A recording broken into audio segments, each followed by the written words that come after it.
Okay. మరి రామ్ చరణ్, పవన్ కళ్యాణ్, ప్రభాస్, చూస్తాం చూస్తాం చూస్తాం అవి పవన్ చూస్తాం. కళ్యాణ్ యాక్చువల్ గా పవన్ కళ్యాణ్ హ్మ్. పవన్ కళ్యాణ్ యాక్చువల్ గా నిజం చెప్పాలంటే పవన్ కళ్యాణ్ కి నేను చిన్నప్పటి నుంచి ఫ్యాన్ ని మూవీస్ లో. నిజమా? మీరు ఆ కానీ తర్వాత ఆయన ఎప్పుడైతే పాలిటిక్స్ కి వచ్చి స్టెబిలిటీ లేదు, స్టబాన్ గా లేకుండా అలా అయిపోయారో మీ అభిమానం పోయింది అంతే. మరి ఇప్పుడు స్టెబిలిటీగానే ఉన్నారు కదా, ఉప ముఖ్యమంత్రి కూడా అయ్యారు. ఎందుకు కూటమి కలిసిపోయారు కదా, ఇండిపెండెంట్ గా ఉండాలి కదా. నాకు ఇండిపెండెంట్ గా ఉండి పోటీ చేసి ఉంటే అభిమానం అలాగే ఉండేదేమో. ఓకే, ఇప్పుడు రాజకీయాల కారణంగా అభిమానం పోయింది, కానీ సినిమాల పరంగా అభిమానం అలాగే ఉందా? సినిమాల పరంగా నేను పవన్ కళ్యాణ్ ఫ్యాన్ నే. ఏ సినిమా ఇష్టం పవన్ కళ్యాణ్ సినిమా? ఆయన ఇప్పటివరకు నటించిన సినిమా? తొలి ప్రేమ సినిమా ఇష్టం. తొలి ప్రేమ. అవునా?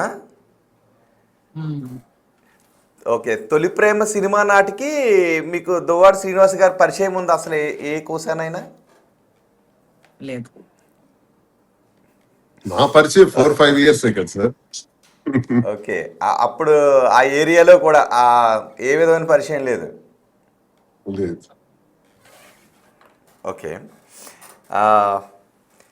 ఏ సాంగ్ ఇష్టం మీకు తొలి ప్రేమలో? ఎందుకంటే అది మంచి మ్యూజికల్ హిట్ కూడా, మంచి లవ్ స్టోరీ, అన్ని సాంగ్స్ ఇష్టమే నాకు. ఆ సినిమా అంతా ఇష్టమే. సినిమా చాలా సార్లు చూసాను, అన్ని పాటలు ఇష్టమే, సినిమా అంతా ఇష్టం. పవన్ కళ్యాణ్ ఒక సాంగ్ పాడతారా మాధురి గారు ప్లీజ్? ఎందుకు రోహిత్ గారు మీరు ఇప్పుడు పోలీసులు మీ అరెస్ట్ బర్త్డే అండి, మీరు చాలా హ్యాపీగా ఉన్నారు. మీరు పవన్ కళ్యాణ్ అభిమాని అని తెలిసిన తర్వాత పవన్ కళ్యాణ్ అభిమానులు కూడా చాలా హ్యాపీ ఫీల్ అవుతారు. ఈ బాలకృష్ణ సినిమాకి వెళ్తున్నా, బాలయ్య బాబు సినిమాకి అఖండ 2 అని మీరు అన్నారు. వాళ్ళు పవన్ కళ్యాణ్ అభిమానులను తిట్టుకున్నా తిట్టుకోకపోయినా నన్ను ఏమన్నా, నేను ఒకప్పుడు కాలేజ్ డేస్ లో చిన్నప్పటి నుంచి పవన్ కళ్యాణ్ అభిమాని. పవన్ కళ్యాణ్ అంటే చాలా ఇష్టం. తను రాజకీయంగా వచ్చినప్పుడు కూడా చాలా నేను చాలా ఆనందించాను, చాలా ఇష్టపడ్డాను. నాకు జనసేనలో కూడా అప్పుడు పిలిచారు, వెళ్దాం అనుకున్నాను.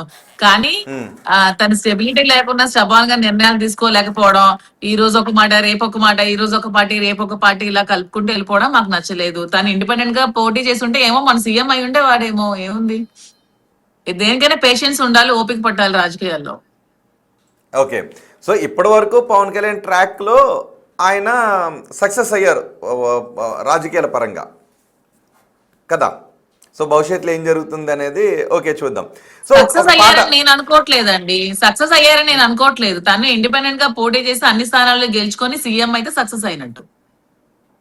ఓకే, ఇంకా చాలా సమయం ఉంది కాబట్టి మీరు అన్నట్టు సీఎం కూడా అవుతారు. ఆయన ఉద్దేశం అదే, జన సైనికుల ఆకాంక్ష కూడా అదే. కాబట్టి రాబోయే రోజులు ఏం జరుగుతుంది అనేది చూద్దాం.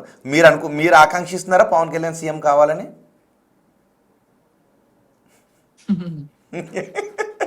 వివాదం క్వశ్చన్ అంటారు. సరే, కాబట్టి ఏదండి,